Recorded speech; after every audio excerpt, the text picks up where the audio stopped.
Hello दोस्तों, मेरे YouTube channel पर आपका हार्दिक स्वागत है। आज मैं आपके लिए एक नई कहानी लेकर आई हूँ।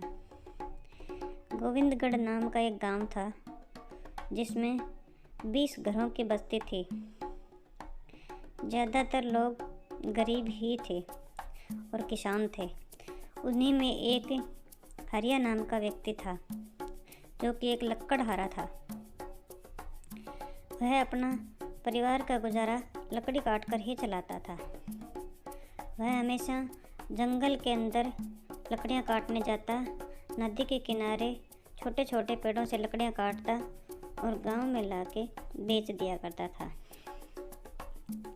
उसका घर खर्च उन्हीं लकड़ियों के बेचने से चलता था।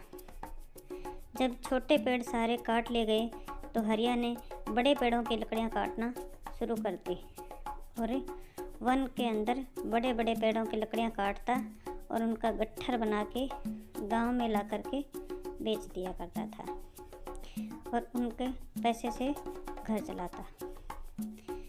इसी प्रकार हरिया हर रोज़ यही काम करता। सुबह उठ के गांव से जंगल में जाता और लकड़ियाँ काट के ले आता।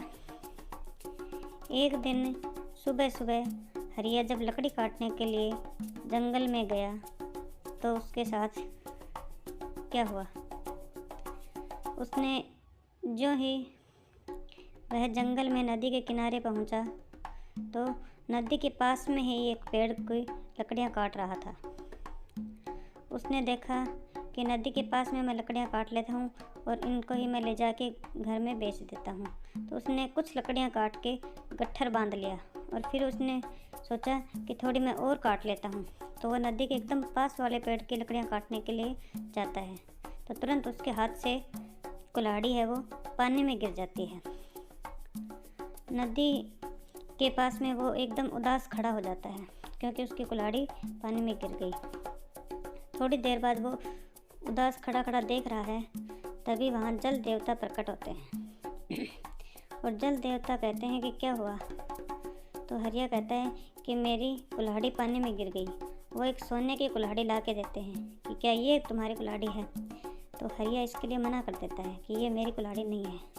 वो दूसरी चांदी की कुल्हाड़ी लेके आते हैं कि ये आपकी कुल्हाड़ी है।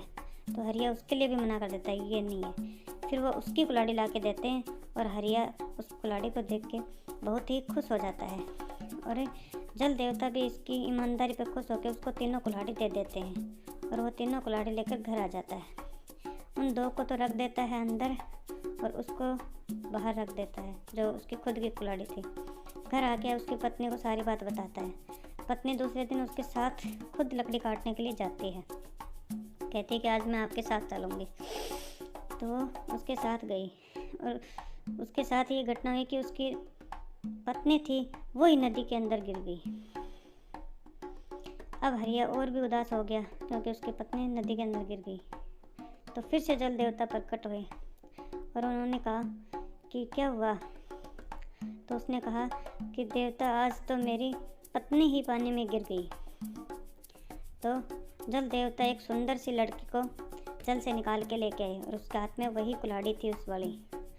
तो उससे पूछा कि क्या यही है आपकी पत्नी। तो हरिया कहता है हाँ यही है। हरिया झूठ बोल देता है। उसने पूछा कि ना आपने झूठ क्यों बोला, ये आपकी पत्नी नहीं है। तो हरिया ने कहा कि महाराज आप पिछली बार तीनों कुल्हाड़ी मेरे को साथ दे के चले गए थे, तो हो सकता है इस बार आप तीनों पत्नियों को मेरे को दे जाओ। इसलिए मैं एक से ही परेशान हूँ, एक का ही गुजारा नहीं चल रहा है तो मैं 3 पत्नियों को कैसे संभालूँगा। इसलिए मैं इस एक को ही लेके जा रहा हूँ। धन्यवाद। थैंक यू दोस्तों। तो ये थी गोविंदगढ़ गांव की कहानी। आपको कैसी लगी हरिया की कहानी कमेंट बॉक्स में ज़रूर बताना। Thank you. Like share subscribe ज़रूर करें।